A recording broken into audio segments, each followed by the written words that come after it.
கர்த்தருடைய பரிசுத்தமான நாமம் மகிமைப்படுவதாக. இந்த அருமையான செப்டம்பர் மாதம் அந்த கடைசி நாள், இந்த மாதம் முழுவதும் கர்த்தர் நம்ம நடத்தினார். நாம தாயின் கர்ப்பத்திலே உருவாக்கின நாள்ல இருந்து கர்த்தர் தான் நடத்துகிறார், பாதுகாக்கிறார். விசேஷமாக இந்த மாதத்தினுடைய நிறைவு நாளில் கர்த்தரை நாம் சேவிக்கும்படி வந்திருக்கிறபடினால் இந்த மாதத்துக்கும் நம்மை நடத்தி வருகிற புதிய மாதத்திலே தேவ சமூகத்திலிருந்து ஜெபத்தோடு நாம் பிரவேசிக்கிறதுக்கு நன்றி உள்ள இதயத்தோடு கர்த்தரை துதிக்கிற துதியோடு முடிகிற மாதத்துக்கு நன்றி சொல்லி துவங்குகிற மாதத்தை கர்த்தர் சமூகத்திலிருந்து துவங்குவது நமக்கு மிகுந்த ஆசீர்வாதம். இந்த அருமையான நாளில் ஒரு வசனத்தை நாம் வாசித்துக் கொண்டு நாம் தொடர்ந்து செய்தியை கேட்போம். அதாவது லூக்கா 21 அதிகாரம் 36 வசனம். இன்றைக்கு நாம் கேட்கிற செய்தியினுடைய தலைப்பு கர்த்தராகிய இயேசு கிறிஸ்துவினுடைய வருகையை பற்றி. சரிங்களா? அவருடைய வருகையும் அந்த வருகைக்கு ஆயத்தமாக இருப்பதற்கு ஜெபம் மிகவும் அவசியம் என்று வேதம் சொல்கிறது. அதனால இந்த இரவு ஜெபத்தின் நாளில் கர்த்தருடைய அந்த வருகையில் நாம் எப்படி விழித்திருந்து அந்த ராஜ்யத்தை அடைய வேண்டும் என்பதற்கு சில வசனங்களை இந்த ஜெபத்துக்கு முன்பாக நாம் பகிர்ந்து கொண்டு தொடர்ந்து நாம் ஜெபிக்க போகிறோம். லூக்கா 21:36. இனி சம்பவிக்க போகிற இவைகளுக்கெல்லாம் நீங்கள் தப்பி மனுஷகுமாரனுக்கு முன்பாக நிற்க பாத்திரவன்களாக எண்ணப்படுவதற்கு எப்பொழுதும் ஜெபம் பண்ணி விழித்திருங்கள் என்றார். கர்த்தருக்கு கவனிங்க, கர்த்தருடைய வருகையை நாம் எதிர்பார்த்திருக்கிறோம். ஆமென். அதுதான் நம்ம கிறிஸ்தவ வாழ்க்கையில மிக முக்கியமானது. 2இல் 1 நடக்கும். அதாவது ஒரு காரியம் ஒன்று, நாம் இந்த மாம்ச சரீரத்திலே வாழ்ந்து கொண்டிருக்கும் போதே கர்த்தர் வரலாம். அவர் எப்ப வருவார்னு யாருக்குமே தெரியாது இல்லையா? அதனாலதான் வேதம் சொல்லுது நமக்கு நாம் மிகுந்த ஜாக்கிரதையோடு விழித்திருக்க வேண்டும். ஏன்னா கர்த்தருடைய வருகைக்கு முன்பாக என்னென்ன அடையாளங்கள் நடக்கும் என்பது லூக்கா 21 அதிகாரத்துல, மத்திய 24 அதிகாரம், இங்கெல்லாம் மார்க் 13 அதிகாரம் நம்ம வாசிக்க முடியும். இன்றைக்கு இந்த என்னென்ன சம்பவங்கள் நடக்கும், அதுலதான் தேசத்துக்கு தேசம் யுத்தம் உண்டாகும், கொள்ளை நோய், பஞ்சம், அநேக கர்த்தருடைய வருகையை பற்றி வித்தியாசமா சொல்வாங்க. அவர் வந்துட்டார், அங்கே இருக்கிறார், இங்கே இருக்கிறார், அப்படியெல்லாம் உபதேச ரீதியா பிரச்சனைகள், அதாவது கள்ளத்தீர்க்கதரிசிகள் என்று சொல்லுகிறவர்கள் எழுப்புவார்கள். இதுல எல்லாமே இந்த நாட்கள்ல நடந்து கொண்டுதான் இருக்கிறது. கர்த்தர் சொன்ன அத்தனை அடையாளங்களும் நிகழ்ந்து கொண்டிருக்கிறது. இவைகளை நாம் அறியும் போது கர்த்தருடைய வருகை சமீபமா இருக்கிறது என்பதை புரிந்து கொள்ள வேண்டும். இப்பொழுது ஒரு வசனத்தை வாசிப்போம். அந்த லூக்கா 21 அதிகாரத்திலே 28வது வசனத்தை கொஞ்சம் கவனிக்க. இவைகள் சம்பவிக்க தொடங்கும் போது உங்கள் மீட்பு சமீபமாய் இருப்பதால் நீங்கள் நிமிர்ந்து பார்த்து உங்கள் தலைகளை உயர்த்துங்கள் என்றார். பாருங்க, இவைகள் சம்பவிக்கும் போது இப்ப நாம் வாசித்த வசனத்துல இவைகள் சம்பவிக்க தொடங்கும் போது உங்கள் மீட்பு சமீபமாய் இருப்பதால் நீங்கள் நிமிர்ந்து பார்த்து உங்கள் தலைகளை உயர்த்துங்கள். இந்த கடைசி நாட்கள்ல உலகத்தில் உபத்திரவங்கள் பெருகும் போது உலக மக்கள் பயந்து நடுங்கிக் கொண்டிருப்பார்கள். அத ஏறக்குறைய போன வருஷம் 2020 மார்ச் மாதத்துக்கு பிறகு கொரோனா வந்துச்சு. மார்ச் அந்த சமயத்துல கொரோனா துவங்கினது. அதுல இருந்து இன்னைக்கு வரைக்கும் நாம எவ்வளவு நாள் உயிரோடு இருப்போம்? போன வருஷத்துல எல்லாம் மக்கள் மிகவும் பயந்து போனார்கள். அந்த கொரோனா வந்த சமயம் இங்க விஜயகாந்த் காலேஜ் எல்லாம் பேஷண்ட்லாம் கொண்டாந்து வச்சிருக்காங்க. செங்கல்பட்டு ஹாஸ்பிட்டல் ஃபுல்லு, ஆம்புலன்ஸ்ல எல்லாம் பேஷண்ட் வெயிட் பண்றாங்க. அந்த சமயத்துல நான் இப்படி ஊருக்குள்ள போனா வீட்டுக்கு கூப்பிட்டு என்ன, ஐயா வீட்டுல ஜோம் பண்ணுங்கிறாங்க. எனக்கு ஒண்ணுமே புரியல. இத்தனை வருஷம் ஆச்சு. நான் 1998 இந்த ஊருக்கு வந்தேன். நான் நம்ம வெளிவச சந்திக்கிறதுக்கு போவேன், அங்கதான் ஜோம் பண்ணிட்டு வருவேன். யாராவது பக்கத்துல இருக்கிறவங்க அங்க வந்து ஜோம் பண்ணிப்பாங்க.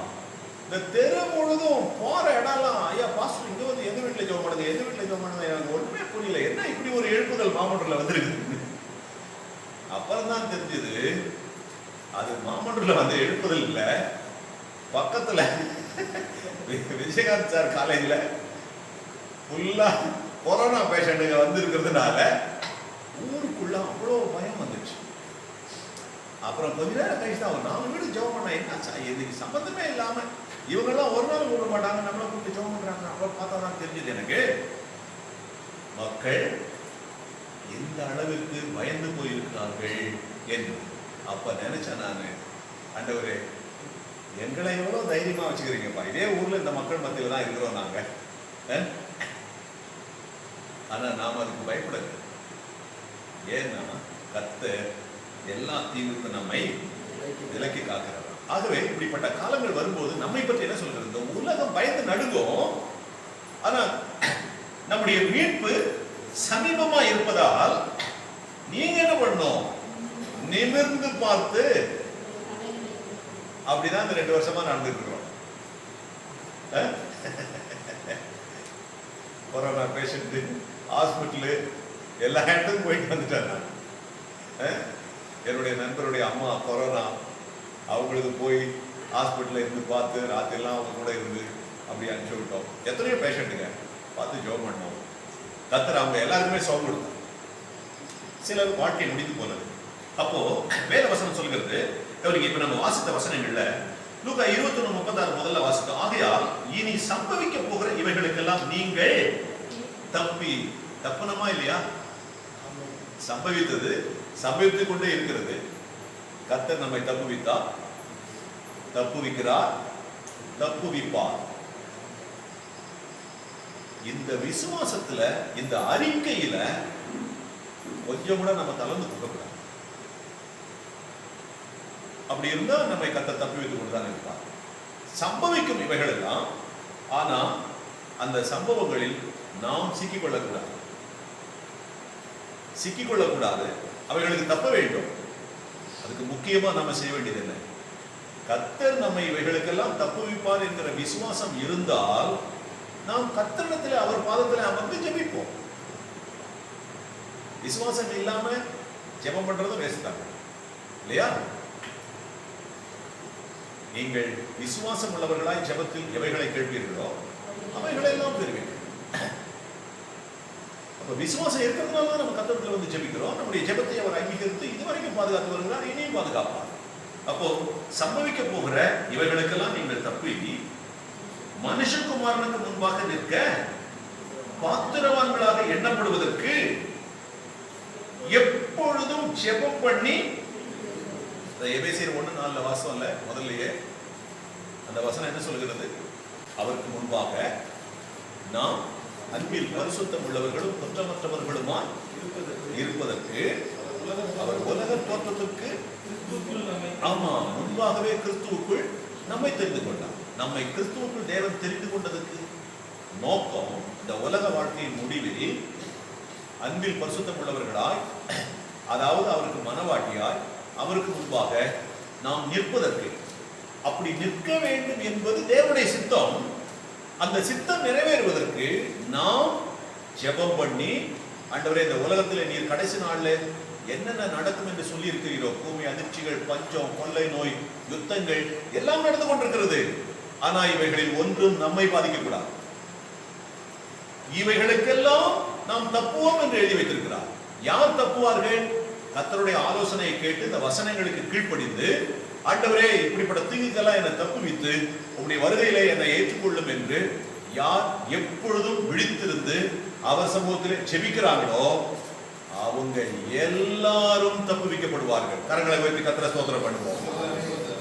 ஆனா இப்படிப்பட்ட தேவனுடைய வார்த்தையெல்லாம் அசட்டை பண்ணிவிட்டு நான் விழித்திருக்கவும் மாட்டேன், ஜெபம் பண்ணவும் மாட்டேன், அப்படி இருந்தா அதுக்கு கர்த்தர் உத்தரவாதம் பண்ண மாட்டேன். கர்த்தரை எப்படி பின்பற்றணும் தெரியுமா? இன்றைக்கு அநேகர், சிலர் வேலை வியாபாரங்கள், சில நேரங்கள்ல பிசினஸ் நல்லா நடக்குது, சில நேரங்களில் நடக்கல, சில நேரங்களில் நஷ்டமாகிறது. இதெல்லாம் கர்த்தருக்கும் நமக்கும் இருக்கிற உறவை, கர்த்தர் மேல் நாம் வைத்திருக்கிற அன்பை பாதிக்க கூடாது இல்லையா? நீங்க சில பேர் எப்படி இருக்கிறாங்கன்னா, அவங்க நினைக்கிற மாதிரி நல்ல வருமானம் எல்லாம் செழிப்பா இருந்துச்சுன்னா கர்த்தருக்கு ஸ்தோத்திரம். கொஞ்சம் அது டல்லா போச்சுன்னா நான் எவ்வளவு ஜெபம் பண்றேன், நான் கர்த்தரை தேடுறேன், சர்ச்சுக்கு வரேன், காணிக்கை கொடுக்குறேன், ரசம்பா கொடுக்குறேன், ஆனா எனக்கு ஏன் இப்படி நடக்கவில்லை, நான் விரும்பினது போல் ஏன் நடக்கவில்லை, அப்படிலாம் கர்த்தரை கேள்வி கேட்கறதுக்கு நமக்கு யாருக்கும் உரிமை கிடையாது. ஆபகுக்கு என்ன சொல்றாரு பாரு, ஆபகுக்கு 3ஆம் அதிகாரம் 17-18 கர்த்தரை எப்படி பின்பற்றணுங்கிறதுக்கு சிறந்த உதாரணம் யோபு 1ஆம் அதிகாரத்திலே அறிக்கை பண்றாரு இல்லையா. அவருடைய பிள்ளைகள், அவருடைய ஆஸ்தி எல்லாம் அழிந்து போயிடுச்சு. அவர் சொல்றார், என் தாயின் கற்பத்திலிருந்து நிர்வாணியாய் நான் வந்தேன். அவர் நிர்வாணியா வந்தார், நாம எல்லாம் 100 கோடி 1000 கோடிக்கு சொத்தோட வந்தோமா என்ன? எல்லாரும் அப்படிதான் வந்தோம். அவர் ஏன் அப்படி சொல்றாருன்னா, அவர் உத்தமமான தேவ மனிதர், கர்த்தரை பின்பற்றுவதிலே உத்தமம். இன்னைக்கு வாசித்த பகுதியில காலேபை பற்றி எத்தனை முறை வருது பாருங்க. நம்ம மனப்பாட வசனம் சொன்னோமே, உபாகமம் 5:29, அதுக்கு ஏற்றார் போல காலேப் கர்த்தரை உத்தமமாய் பின்பற்றினபடினா அவருக்கும் அவர் சந்ததிக்கும் அந்த மலைநாட்டை கர்த்தர் கொடுத்தார்கள். நாம் இன்னைக்கு வாசித்த அந்த 2 பக்கத்துல முதல் பக்கத்திலே 3 முறை வந்துடுச்சு, காலேப் கர்த்தரை உத்தமமாய் பின்பற்றினபடினா. காலேப் மட்டுமா அங்க எகிப்துல இருந்து வந்தாரு? அது மட்டும் இல்லைங்க, இந்த காலேபனுடைய சரீரத்தினுடைய ஆரோக்கியத்தை பார்த்தீங்களா? அவர் சொல்றாரு, அந்த காதேஸ் பர்னேயாவிலிருந்து தேவனுடைய மனுஷனாகிய மோசே, இவரும் யோசுவாவும் தான் போறாரு. ஆனா இப்ப யோசுவா தான் லீடர். நல்லா கவனிங்க, யோசுவாவை விட காலேப் சின்னவர். ஏன்னா இப்ப நம்ம வாசிக்கும் போது இவருக்கு யோசுவாவுக்கு முதிர் வயதாயிடுச்சு. யோசுவாவுக்கு நம்ம காலையில வாசித்தோமே, யோசுவாவுக்கு ரொம்ப வயதாயிடுச்சு, முதிர் வயதாயிட்டாரு. அவர் கர்த்தருடைய ராஜ்யம் போற காலம் வந்துடுச்சு. ஆனா இதுக்கு பிறகு காலேப் வந்து யோசுவாகிட்ட என்ன பேசுறாரு? தேவனுடைய மனுஷனாகிய மோசே காதேஸ் பர்னேயால வந்து என்னை அனுப்பும் போது எனக்கு 40 வயது. அவர் என்னை அனுப்பி இப்ப 45 வருஷம் ஆகுது. எல்லா வயசுமே எனக்கு சொல்லி இருக்குது. இப்பொழுது எனக்கு வயது 85. அதுல அவர் சொல்ற அற்புதமான விஷயம் என்னன்னா, நாமெல்லாம் கொஞ்சம் 50 தாண்டிச்சுன்னா 55 வயசாயிடுச்சு சொல்லியே இருக்கிற பலத்தை இவங்களே இழந்துடுறாங்க. எனக்கு வயசாயிடுச்சு இப்படியே நீங்க என்ன பேசணும், எப்படி பேசணும்னு கற்றுக்கொள்ளணும். தலைவர் சொல்றாரு, 40 வயதுல என்ன அவர் அனுப்பும் போது எனக்கு இருந்து பலம். நீங்க பலம் இல்லாமல வேறு பார்க்க போவாங்க, மாட்டிக்கிட்டா என்ன வருது? முடிஞ்சா சமாளிச்சுட்டு வரணும்ல. ஒரு தேசத்தை வேறு பார்க்க போயிருக்கிறான், அந்த பலமும் தைரியமும் இல்லாம போக மாட்டான். ஆனா போனதுல 10 பேர் ஃபெயிலியர். யோசுவா காலேப் 2 பேர் தான் அதுல விசுவாசத்தோட இருந்தவங்க, அதனால 2 பேர் தான் உயிரோடு இருக்காங்க. நாங்க சொல்றேன் உங்களுக்கு, ஆரோக்கியமான விசுவாசம் உள்ளவர்கள் அதிகமான நாட்கள் இந்த பூமியிலே கர்த்தருக்கு மகிமையாய் வாழ்வார்கள். ஆமென். விசுவாசத்தை விட்டா உயிர் சீக்கிரம் போயிடும். அதுக்கு இந்த சம்பவமே சரியான ஆதாரம். அந்த 10 பேர் மட்டும் இல்ல, 6 லட்சத்து சில ஆயிரங்கள் இல்லையா, 6,05,500 எவ்வளவு அந்த எண்ணிக்கை வருது டோட்டலா. ஏறக்குறைய 6000 சொல்லப்படுகிறது இல்லையா. கவனிங்க, 6000 புருஷர்கள் என்றால் 6000 பேர், 6000க்கு அதிகமான 20 வயதுக்கு மேற்பட்ட ஆண்கள். இந்த மொத்த கூட்டத்துல மோசே ஆரோன் அவங்க 2 பேரும் ஊழியக்காரங்க. அவங்க கர்த்தரால் அங்கீகரிக்கப்பட்டாங்க. ஆனாலும் கன்மலையை பார்த்து பேச சொன்ன இடத்துல இவங்க அடிச்சதுனால கானானுக்குள்ள கர்த்தர் விடாம இங்கேயே 2 பேரும் கானானை சுதந்திரிக்கிறதுக்கு முன்னாடியே மறுத்துட்டாங்க. கவனிக்கணும், இது கூட 2 பேரும் காலத்துக்கு முன்னால மறுத்த மரணம் தான். ஏன்னா இவங்க கன்மலையை அடிக்காம பேசியிருந்தாங்கன்னா இவங்க தானே போய் கானானை அவங்களுக்கு பங்கிட்டு கொடுத்துருப்பாங்க. அப்ப இன்னும் கூடுதலாக தானே இருந்திருப்பாங்க. இப்ப கவனிங்க, அங்க அவங்கள பத்தி சொல்லிடுது, நீங்கள் என்னை விசுவாசியாதபடியால் எழுதிருக்கு இல்லையா. அந்த மோசே கன்மலையை பார்த்து பேச சொன்னதுக்கு இவர் அடிச்சுட்டார்ல, நீங்கள் என்னை விசுவாசியாதபடியால் எழுதி. அப்ப கவனிங்க, ஆனா காலேபும் யோசுவாவும் விசுவாசத்தை விடவில்லை. அதனால எகிப்திலிருந்து புறப்பட்ட 20 வயதுக்கு மேற்பட்ட ஆண்களில் மோசே ஆறாம் கூட அங்க வர முடியும், அங்க வந்து பார்க்கல. யோசுவாவும் காலேபும் தான் இப்ப அங்க இருந்து பேசுறாங்க 2 பேரும். அதுலயே காலேபு சொல்றாரு, இந்த சம்பவம் நடந்து 45 வருஷம் ஆகுது. அப்ப எனக்கு 40 வயசு, இப்ப 85 வயசு. 40 வயதுல எனக்கு இருந்த பலன் இப்பொழுதும் எனக்கு இருக்கிறது. கர்த்தர் சொன்னபடி அந்த நாட்டு கூட மலை நாடு. எங்க சமதரையில சண்டை போடுறதுக்கும் மலை மேல இருந்து ஒரு கூட்டம் யுத்தம் பண்றது, மலைக்கு கீழே இருந்து ஒரு கூட்டம் யுத்தம் பண்றது எது கடினம்? மலைக்கு கீழே இருந்து மலையில இருக்கிறவங்களை எதிர்த்து சண்டை போடுறது தான் பயங்கர கஷ்டம். இவங்களுக்கு தான் தோற்று போறதுக்கு அதிக வாய்ப்பு. மலை மேல எதிரிகள், மலைக்கு கீழே காலே. அப்ப எப்பேற்பட்ட விசுவாசம் உடையவர் பாருங்க. மலை மேல இருந்து மலைக்கு கீழே இருக்கிறவன அங்க இருந்து 10 கல்லை புரட்டி விட்டாலே உண்டு இல்லைன்னு ஆயிடுவாங்க. ஆனா கீழே இருந்து மலை மேல இருக்கிறவன என்ன எதை வச்சு அடிப்பாங்க? ஆமா, எந்த ஆயுதமா இருந்தாலும் மேல இருந்து கீழே உபயோகப்படுத்துறது ஈஸி. ஆனா காலேபு சொல்றாரு அதை கொடுங்க. அதே மாதிரி யோசுவா கொடுக்குறாரு, போய் யுத்தம் பண்ணி ஜெயிச்சிட்டாரு, எல்லாரும் தொட்டு விட்டாரு. விசுவாசம். ஆமென். அந்த விசுவாசத்தை என்ன வயசானாலும் விடக்கூடாது. கர்த்தர் நம்ம பலப்படுத்துவார். கவனிங்க. ஆனா நாம் பேசுகிற செய்தி கர்த்தருடைய வருகைக்கு நாம் ஆயத்தமா இருப்பது ரொம்ப முக்கியம்.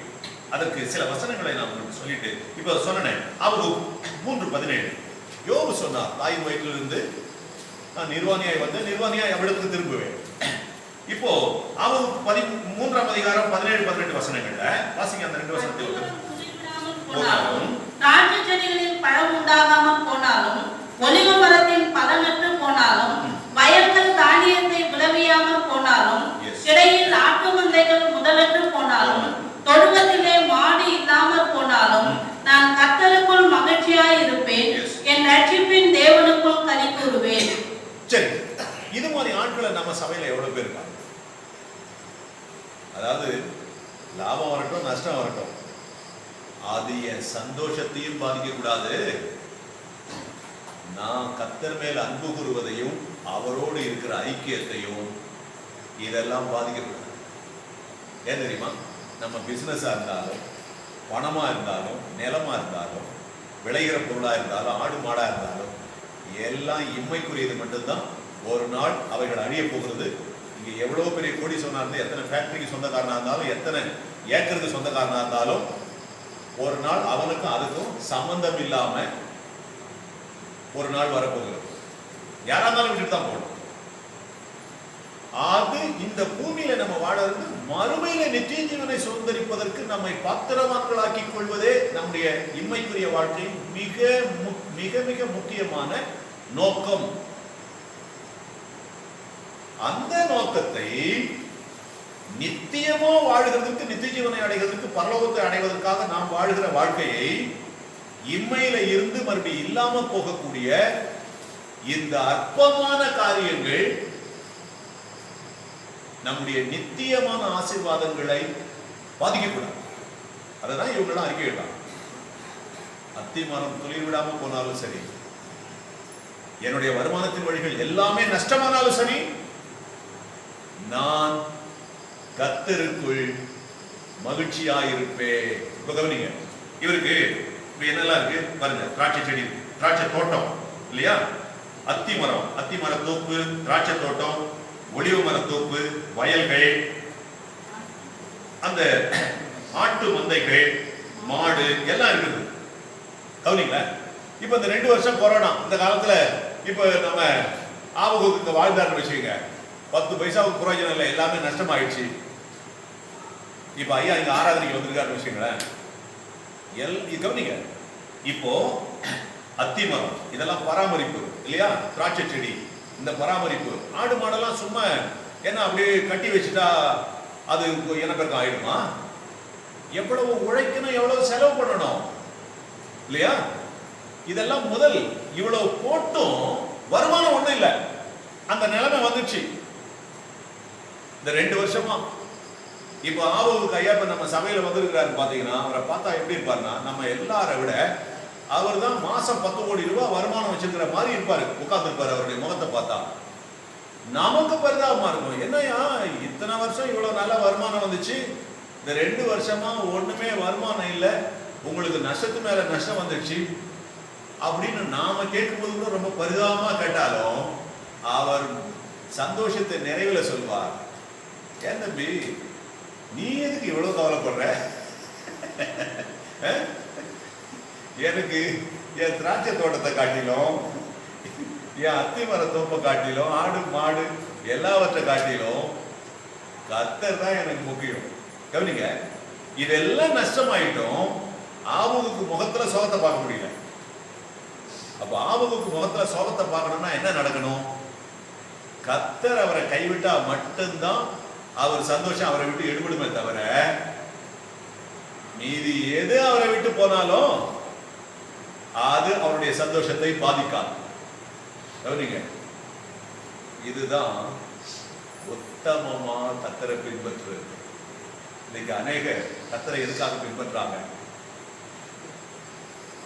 1 கொரிந்தியர் 15:19 சொல்றாருல பவுல் கொரிந்து சபைக்கு, இம்மைக்காக மாத்திரம், நல்ல கவனிச்சுங்க, அந்த மாதிரி ஒரு ஆளு கூட இங்க நாம கெட்டு போற வழியில போக கூடாது. இம்மைக்காக மாத்திரம் நாம் கிறிஸ்துவின் மேல் நம்பிக்கை உள்ளவர்களா இருந்தா. கவனிங்க, அதனால இம்மைக்காக கிறிஸ்துவை நம்ப கூடாதுன்னு அர்த்தம் இல்ல. இம்மைக்கும் கிறிஸ்து தான் நமக்கு நம்பிக்கை, மறுமைக்கும் கிறிஸ்து தான் நமக்கு நம்பிக்கை. ஆனால் இம்மைக்காக மட்டும் கர்த்தரை நம்பி வாழக்கூடாது. எங்களுக்கு என்ன கிடைக்கும், எவ்வளவு பணம் கிடைக்கும், இது கிடைக்கும், அது கிடைக்கும், உலக பிரகாரமான காரியத்துக்காக மட்டுமே கர்த்தரை பின்பற்றுவது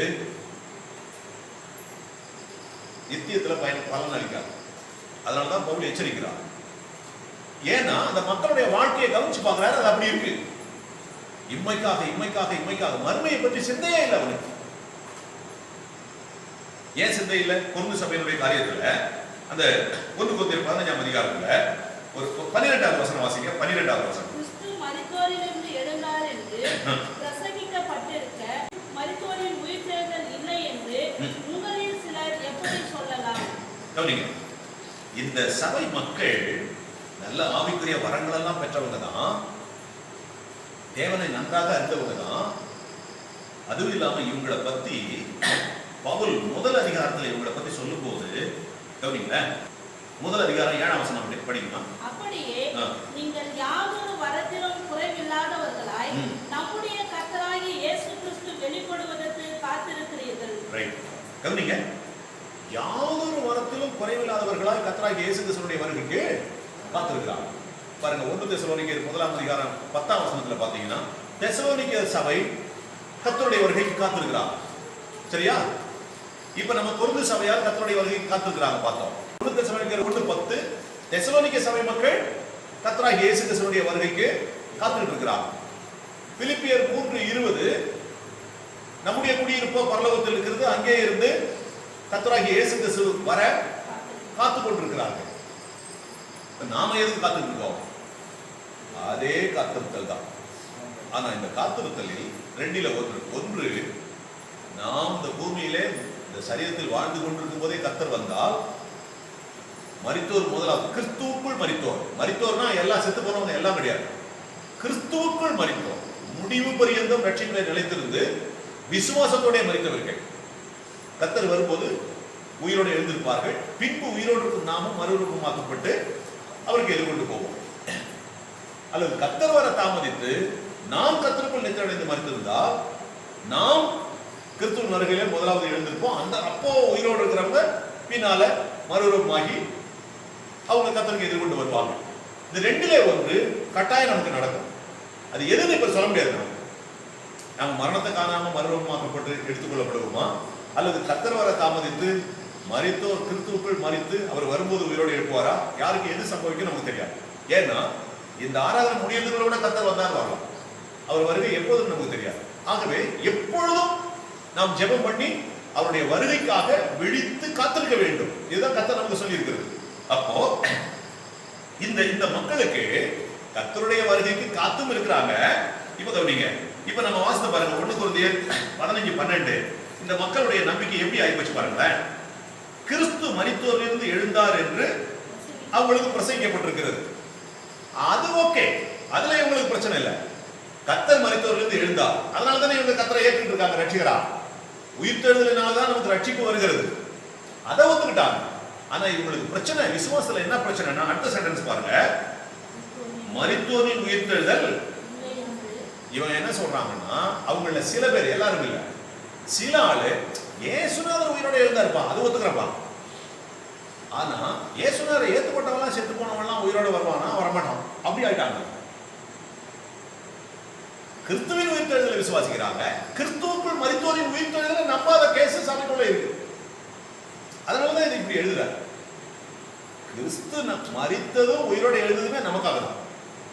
அப்ப கிறிஸ்து மரித்தோரிலிருந்து எழுந்தார்னு பிரசங்கிக்கப்பட்டிருக்கும் போது கிறிஸ்துவுக்குள் மரிக்கிறவர்களையும் அவர் உயிரோட எழுப்புவார்.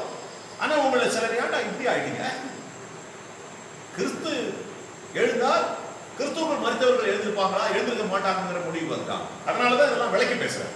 அப்போ இவங்க அப்போ எப்படி ஆயிடுச்சு, கிறிஸ்துவுக்குள் மரித்தவங்க அதெல்லாம் கிறிஸ்தவெல்லாம் ஒருத்தவங்க மரித்தவர்கள் இருந்து உயிரோட எழுந்திருக்க மாட்டான்.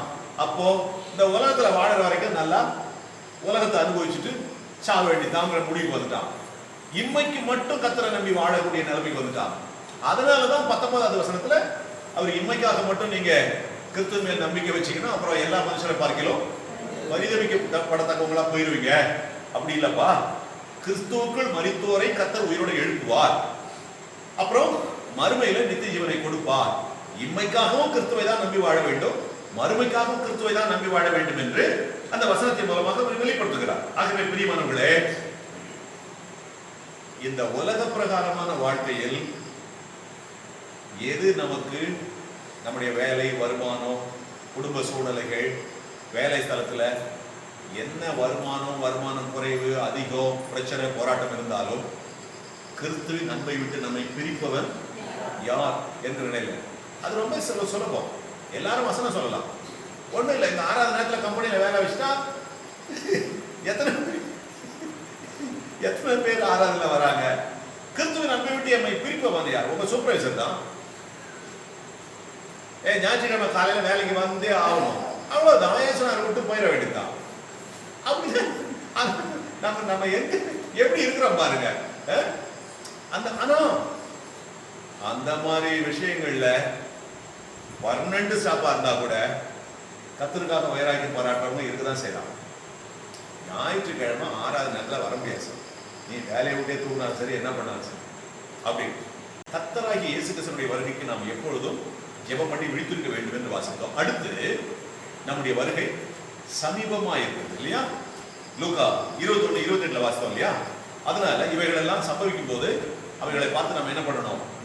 அவருடைய வருகை சமீபமா இருக்கிறபடினா நீங்கள் நிமிர்ந்து பார்த்து உங்கள் தலைகளை உயர்த்துங்க இல்லையா? அந்த வருகை எப்படி இருக்குன்னு இன்னொரு வசனம் மத்தேயு 24:33 படிங்க. மத்தேயு 24:33.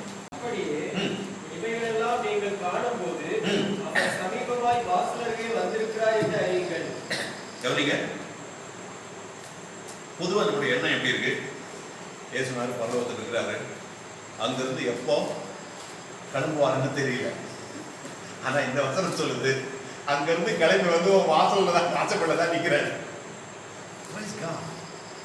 கவனிங்க, நம்ம ஆளுங்களுக்கு என்னன்னா அவர் அங்கிருந்து கிளம்பும் போது எப்படியும் ஒரு அடையாளம் தெரியாதா? அதுக்குள்ள ஒரு 5 நிமிஷம் 10 நிமிஷத்துல நாம எல்லாம் பண்ணி பெற்று ரெடி ஆகிடலாம். அப்படி கிடையாது. கவனிங்க, வானம் எனக்கு சிங்காசனம், பரலோகத்திலிருந்து கர்த்தர் பூமிக்கு வர்றதுக்கு நாம பிரயாணம் பண்ற மாதிரி யோசிச்சுட்டு கூடாது. அவர் பரலோகத்துல உட்கார்ந்து கால பூமியில வச்சுட்டு இருக்காரு. வானம் எனக்கு சிங்காசனம் ஒரு வினாடி கூட முழுசா தேவைப்படாது. மில்லி செகண்ட், மைக்ரோ செகண்ட் சொல்றாங்கல்ல, அதை விட கூட சீக்கிரம் வந்துருவாரு அவரு. அதனால கர்த்தர் வருகை பற்றி நாம இப்படி யோசிச்சுட்டு இருக்க வேண்டாம். நமக்கு இங்கிருந்து பரலோகம் அது எட்டாத தூரம்.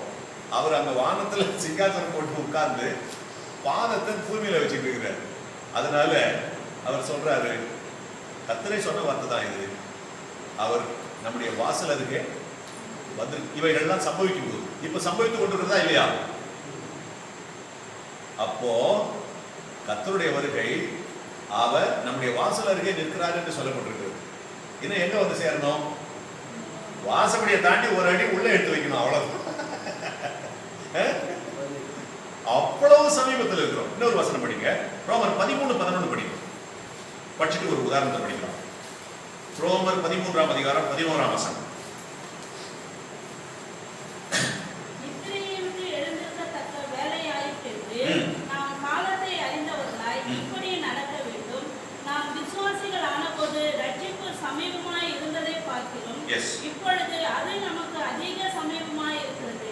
கவனிங்களேன், நம்ம புதிய ஏற்பாட்டு சபைக்கு பழைய ஏற்பாட்டு சபை குறிப்பா 1 கொரிந்தியர் 10ஆம் அதிகாரத்துல உதாரணமா சொல்லப்பட்டிருக்கு, நமக்கு தெரியும் இல்லையா?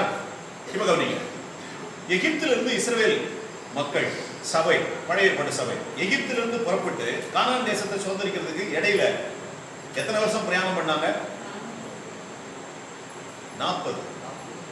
40 வருஷம் இல்லையா? கவனிங்க, புறப்பட்டு ஒரு வருஷத்துல எவ்வளவு தூரத்துல இருந்தாங்களோ 39வது வருஷத்துல எவ்வளவு தூரத்துல வந்திருப்பாங்க? அதே தூரத்துல இருந்திருப்பாங்க. அது அங்க சுத்தி சுத்தி வேற வந்தாங்க, அதை விட்டுருங்க. எப்படி இருந்தாலும் தூரத்தை கணக்கு பண்ணா அவங்க புறப்பட்ட நாள், அந்த ஒரு நாள்ல குறிப்பிட்ட தூரம் வந்திருப்பாங்க. அந்த அங்கங்க பாளையம் இறங்குவார், கர்த்தர் எங்க இருக்க சொல்றாரு அங்க இருப்பாங்க. அப்படி ஒவ்வொரு பிரயாணமும் வருஷ கணக்குல, அந்த வருஷம் ஆக ஆக பிரயாணம் போக போக இன்னும் தூரமா தான் போயிருக்காங்க இல்லையா? 40 வருஷம் அங்கே சுற்றி நடந்தாலும் 39வது வருஷம் இறுதியில அங்க யோர்தான் கிட்ட வந்தாங்க. யோர்தானை கடந்தா அந்த பக்கம் கானான் இல்லையா? இப்போ நாம ரட்சிக்கப்பட்டு எத்தனை வருஷம் ஆகும்? நான் ரட்சிக்கப்பட்டு இப்ப 29 வருஷம் ஆகும். இது 2001 தானே? ஆமா, 29 வருஷம் முடிஞ்சிருச்சு. இப்போ என்னுடைய பிரயாணம், இப்ப நம்முடைய பிரயாணம், அந்த உலக பிரகாரமான பழைய ஏற்பாட்டு சபையினுடைய பிரயாணம் எகிப்துல இருந்து கானானுக்கு பிரயாணம் பண்றது, நாம பாவ உலகத்திலிருந்து பரம கானானாகிய பரலோகத்தை நோக்கி பிரயாணம் பண்றதுக்கு ஒப்பனை. அப்போ இப்ப நான் ரட்சிக்கப்பட்ட போது எனக்கும் பரலோகத்துக்கும் எவ்வளவு தூரம் இருந்துச்சோ அதே தூரமா என்ன இருக்கு? இப்ப வாஸ்தவ வசனம் என்ன சொல்லுது? ரோமர் 13:11 மறுபடியும் ஒருத்தர் வாசிங்க, எல்லாரும் கவனிங்க. நித்திரையை விட்டு எழுந்திருக்கத்தக்க வேலையாயிற்றென்று நாம் காலத்தை அறிந்தவர்களாய் இப்படி நடக்க வேண்டும். நாம் விசுவாசிகள் ஆனபோது ரட்சிப்பு சமீபமாய் இருந்ததை பார்க்கிறோம். இப்பொழுது அது நமக்கு அதிக சமீபமாய் இருக்கிறது. சமீபத்துக்கும் அதிக சமீபத்துக்கும் வித்தியாசம் இல்லையா? ரட்சிக்கப்பட்ட போது, நாம் விசுவாசிகளாகி ரட்சிக்கப்பட்ட போது அப்போ ரட்சிப்பு தூரமா இல்லை, சமீபமா இருந்தது. இப்போ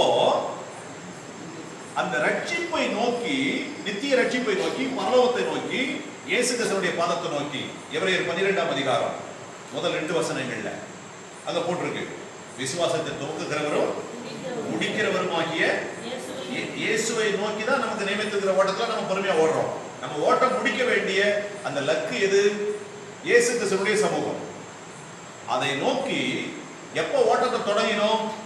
இயேசு கிறிஸ்துவை எப்ப நாம சொந்த ரட்சகராக ஏற்றுக்கொண்டு அவரை பின்பற்ற ஆரம்பிச்சோமோ அப்ப இருந்து நம்முடைய ஆவிக்குரிய ஓட்டம் ஓடிக்கொண்டேதான் இருக்கிறோம். அப்ப இத்தனை வருஷம் ரட்சிக்கப்பட்டு 5 வருஷம் ஆனவங்க, 10 வருஷம் ஆனவங்க, 40 வருஷம் ஆனவங்க, எனக்கு 29 வருஷம் ஆகுது.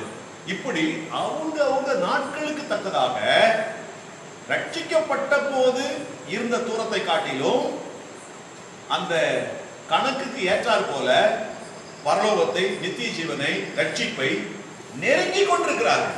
உதாரணத்துக்கு, நேற்று நித்திய ரட்சிப்பு நமக்கு எவ்வளவு தூரம் இருந்துச்சோ அந்த தூரம் இன்னைக்கு குறைஞ்சிருச்சு. ஒரு நாள் பிரயாணம் கூடுதலா வந்துட்டோம்ல. இன்றைய விட கர்த்தருக்கு சித்தமா இருந்த நாளைக்கு நாம இருந்தோம்னா இன்னும் கிட்டத்துல நெருங்கிடுவோம். இதுல கவனிக்கணும், நாம இயேசுநாதரை தேடி பிரயாணம் பண்ணிட்டு இருக்கோம், அங்கதானே போய் முடிக்கணும். அவர் நம்மளை தேடி வந்துட்டு இருக்கிறார். அப்ப எவ்வளவு சீக்கிரத்துல அந்த பிரயாண தூரம் குறையுது பாருங்க இல்லையா? அப்ப நம்ம ரட்சிக்கப்பட்ட போது, விசுவாசிகளாகி ரட்சிக்கப்பட்ட போது ரட்சிப்புக்கு நமக்கு எவ்வளவு தூரம் இருந்துச்சோ அதை பார்க்கிறோம். இப்ப ரட்சிக்கப்பட்டு இத்தனை வருஷத்துல ரட்சிப்புக்கு நமக்கு இருக்கிற இடைவெளி மிகவும் குறைந்து விட்டது, மிகவும் சமீபமாயிடுச்சு. இன்னைக்கோ நாளைக்கோ, இந்த நிமிஷமோ அடுத்த நிமிஷமோ அந்த நித்திய நிச்சயிப்பை நாம் சந்திக்க வேண்டி இருக்கும். அந்த அளவுக்கு நாம் ஆயத்தமாக இருக்க வேண்டும். இதற்கு ஒரு உதாரணத்தை நான் சொல்லி முடிக்க போறேன், கவனிங்க. இப்போ 2 சாமுவேல் 19ஆம் அதிகாரத்துக்கு வந்துருவோம். 2 சாமுவேல் 19ஆம் அதிகாரம், அதாவது கர்த்தருக்கு காத்திருக்கிற புதிய ஏற்பாட்டு சபை நமக்கு தெரியுது. பிலிப்பியர் சபை காத்திருக்குது, தெசலோனிக்கேயர் சபை காத்திருக்கிறது, கொரிந்து சபை காத்திருக்கிறது, நாமும் காத்திருக்கிறோம். ஆனா இதுக்கு ஒரு சிறப்பான உதாரணம் 2 சாமுவேல் 19ஆம் அதிகாரம் 24வது வசனத்திலிருந்து ஒருத்தர் வாசிக்கிறோம். சவுலின் குமாரனாகிய மேவிபோசேத்தும் ராஜாவுக்கு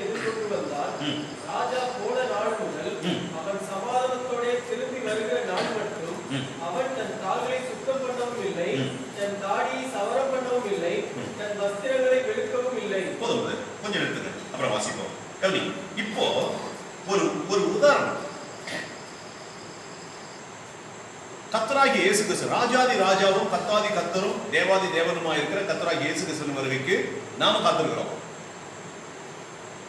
தாவீது ராஜாவுடைய வருகைக்கு இந்த மேவி போசேத்து காத்திருந்தார்.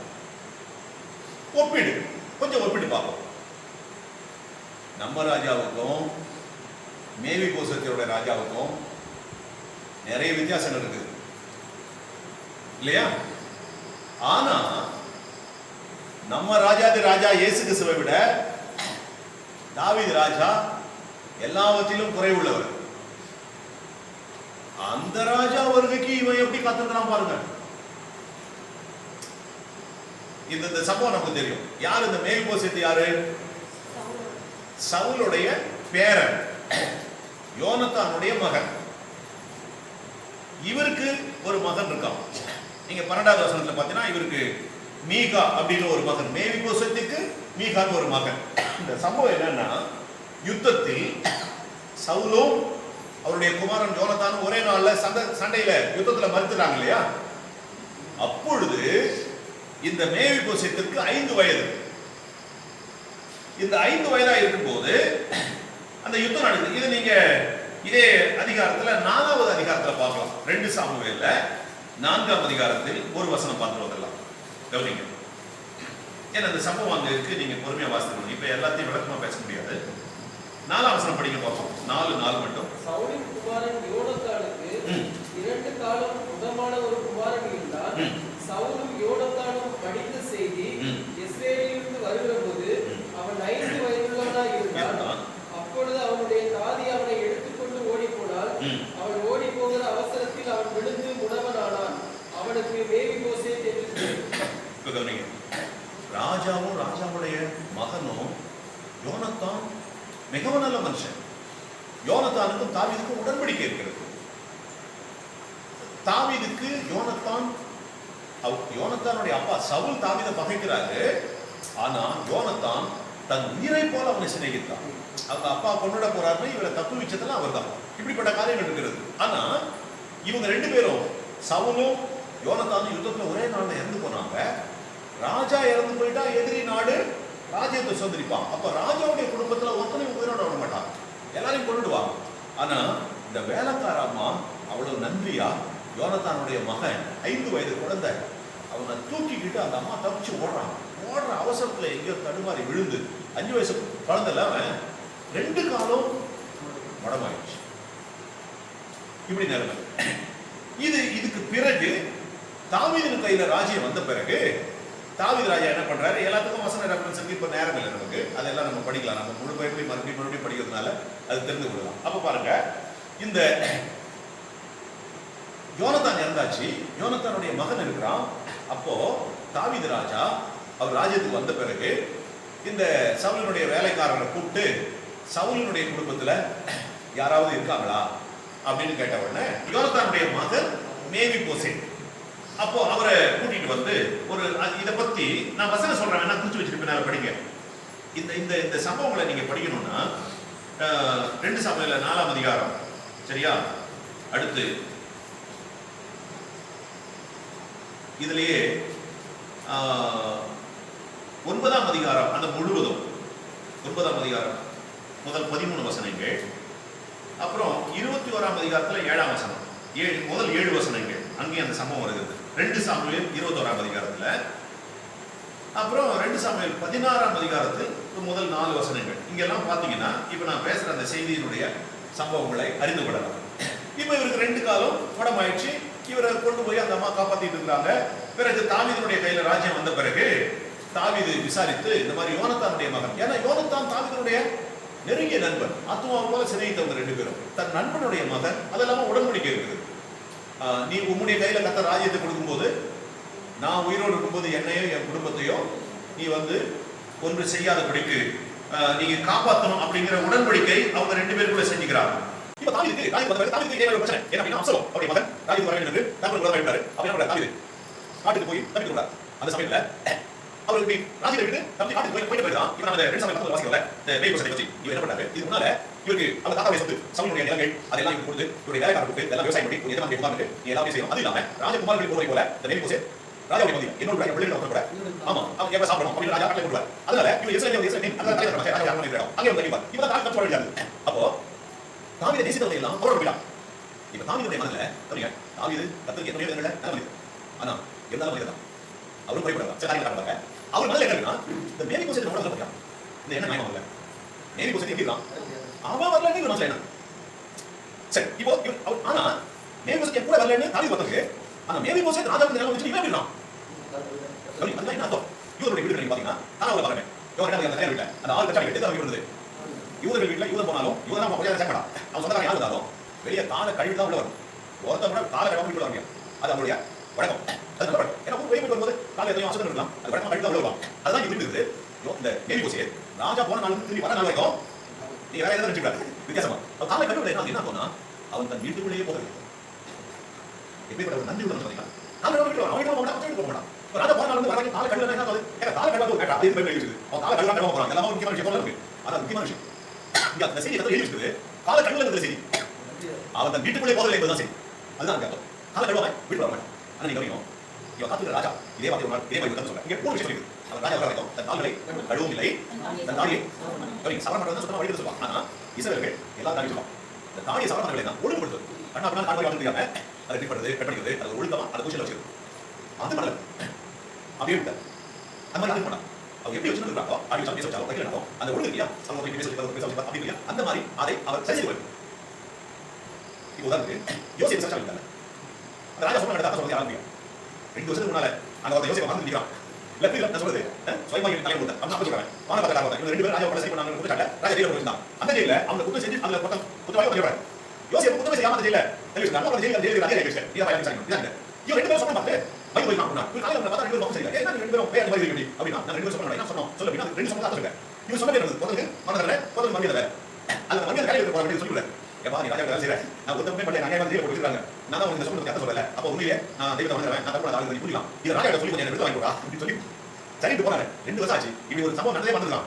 இவங்க எப்ப ஞாபகம் வருது ராஜாவை சொல்றத பார்த்து அது யாருமே அர்த்தம் சொல்ல முடியல நம்ம பிரச்சனை ஞாபகம் வருது ஆஹா நான் வந்து அது அவங்கள கரெக்டா மறந்துட்டாரு ஏன்னா இவங்க வெளிய வந்து சண்டை இல்ல ஒருவேளை இவன் போய் சொல்லிக்கல இல்ல அவர் காலையில தெரிஞ்சுப்பாரு தப்பிச்சு பட்டே அப்பா போறேன் நீ வந்து தெரிஞ்சுப்பாரு அதெல்லாம் சேர்த்து நடந்துறாங்க ஏன்னா மூஞ்சி என்ன செய்யுது ரொம்ப கொடுக்கும் கரெக்டா அவரை அந்த வீட்டுக்கு அனுப்பினா அந்த வசனம் அவர் இன்னொரு இடத்துல இருக்கு அப்ப முன்னாடி பேசணும் சரி இப்போ ராஜா சொல்ல பார்த்தாரு இப்போ இவன் சொல்றான் ராஜா இதே மாதிரி தான் நானும் என் கூட ஜெயில போற 2 பேரும் ஒரு நாள் சொன்ன பார்த்து திரும்ப வந்து காலையில பார்த்துட்டோம் அப்போ இவன் எப்படி நடந்து வந்து சண்டை இருக்கான் அவன் என்ன சொல்ற சொன்னான் சொன்ன மாதிரி நடந்துச்சு அவனுக்கு மனதில் முடிவு நம்பி வேலை வச்சு அவன் அப்படி சொல்ற கதை சொல்லுவான் நான் யாரும் சொல்றீங்க அப்படி நான் நினைத்து கொண்டு வாங்க அப்படியே நேரா ராஜாவுடைய அரண்மனையில வந்து யோசிப்பு அப்படி திரும்பிட்டாங்க ராஜா முன்னாடி அதுக்கு முன்னால யோசிப்புக்கு சவரம் பண்ணி அவர் எல்லாம் சுத்தி வைத்து குளிக்க வச்சு உடையலாம் ஒரு ராஜாவுக்கு முன்னால வரணும்னா அப்படிதான் அப்போ அந்த ஒழுங்கோட அப்படியே ராஜா அப்படி ஒரு விதிமுறை ஆனா இவன் இந்த ராஜா போனதுனால மனதில் அப்போ வேலை குத்தம் இருந்தாரு ராஜாவுக்கு இப்படி ஆயிடுச்சு ஏன்னா எங்க அப்பாவை நிமித்தம் என்னை எவ்வளவு பராமரிக்கிறார் அவருக்கு வந்து இப்படி ஆயிடுச்சுன்னு துக்கத்தோடு இருக்கிறார்.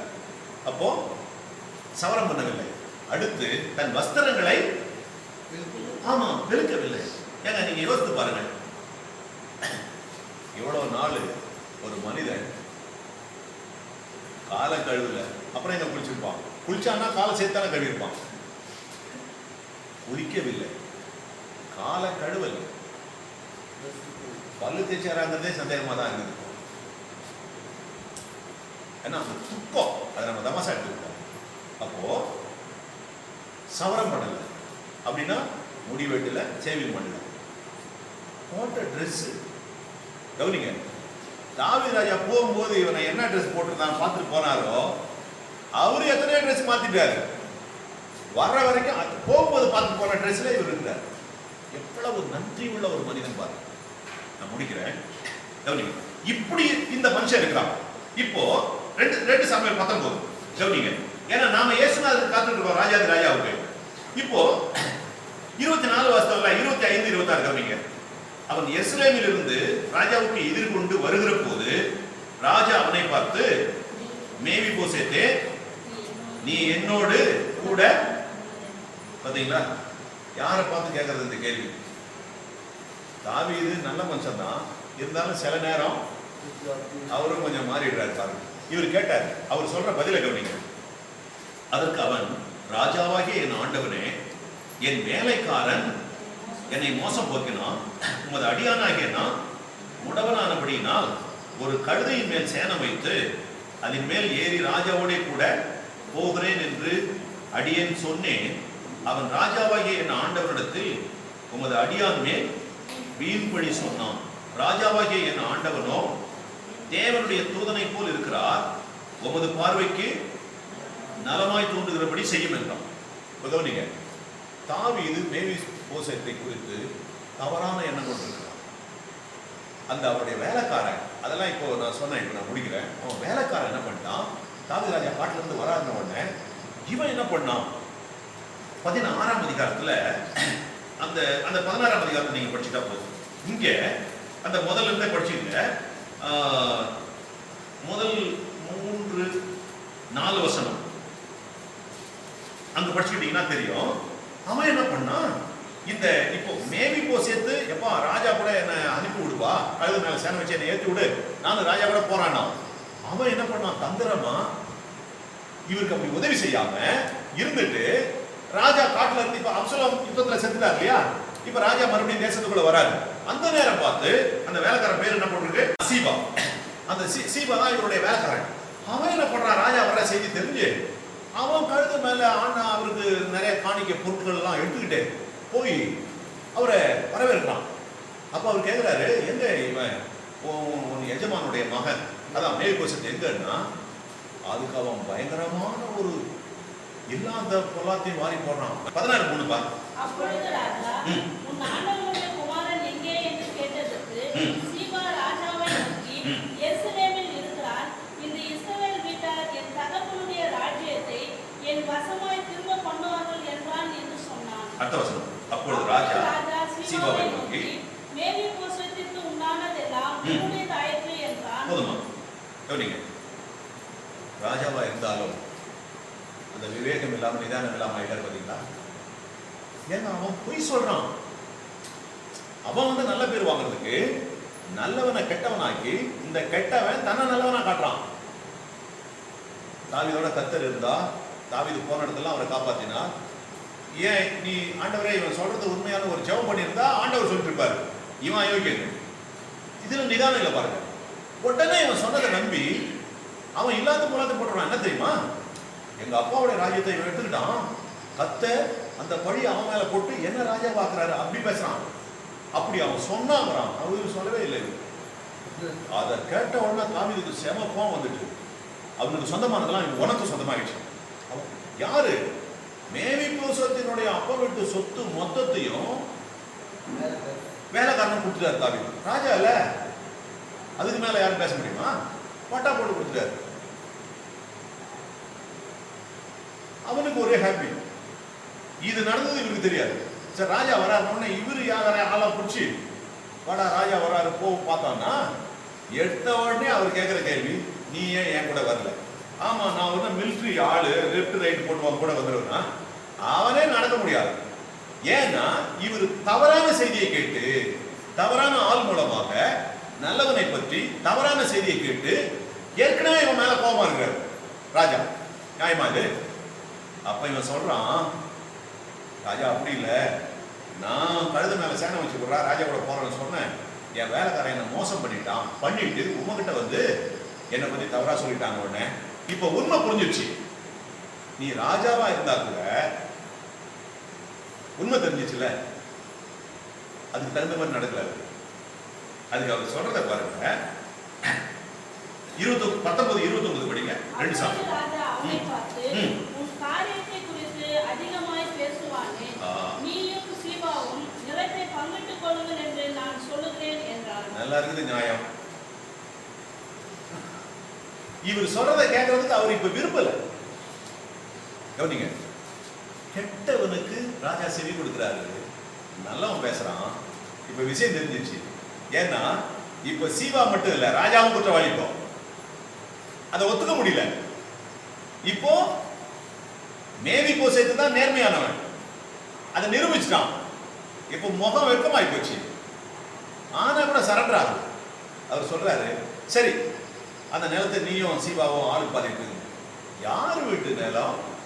யாரு இவன்? என்ன யாரு வீட்டு நிலத்தை தூக்கி நீ யாரு கொடுத்துட்டு தப்பான ஆளுக்கு உண்மையான நிலத்தை தூக்கி கொடுத்துட்டு இப்ப உண்மை தெரிஞ்ச உடனே அவன் நிலத்தை பிடிங்கி இவங்கிட்ட கொடுத்துட்டு அவனை தூக்கி அடிச்சு ஜெயில போடணும். ஏண்டா ஒரு தேசத்தின் ராஜா கிட்டே இந்த மாதிரி பொய் சொல்றீங்க. ஆனா இவர் என்ன பண்றாரு, சரி விடு உக்காத, ஏன் ரொம்ப நேரம் சொல்லிட்டு இருக்கிற, நான் தான் அயோக்கியன்னு தெரியல உனக்கு, அப்படி அர்த்தம் இது.